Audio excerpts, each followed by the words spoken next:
আমেরিকার টিমে ৬টা দেশ থেকে আসা প্লেয়াররা খেলে। তারা যখন খেলে ৬ দেশের মানুষ তাদের জন্য দোয়া করে।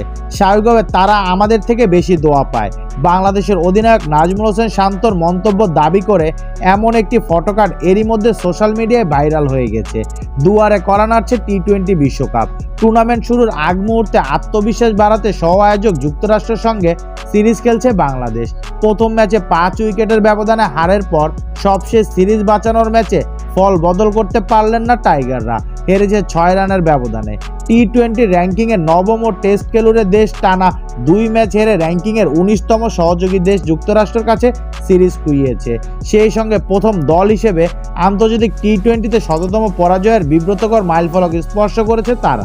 ক্রিকেট বিশ্বে অচিন যুক্তরাষ্ট্রের বিপক্ষে টানা ২ ম্যাচ হারে ব্যাপক সমালোচিত হচ্ছে বাংলাদেশের ক্রিকেটাররা।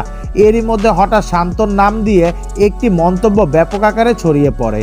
এই উক্তির জেরে শান্তকে ব্যাপকভাবে ট্রল করা হচ্ছে। অনেকে আবার এই উক্তিকে আসল উক্তি ধরে প্রতিক্রিয়া ব্যক্ত করছেন। তবে আদত কি বাংলাদেশের অধিনায়ক এমন কোনো উক্তি করেছে কিনা সেটি নিয়ে অনুসন্ধান করছে ফ্যাক্ট কোচিং প্রতিষ্ঠান হিউমার স্ক্যানার। প্রতিষ্ঠানটির ফ্যাক্ট কোচার সোহানুর রহমান জানিয়েছে শান্ত এমন কোনো উক্তি করেননি।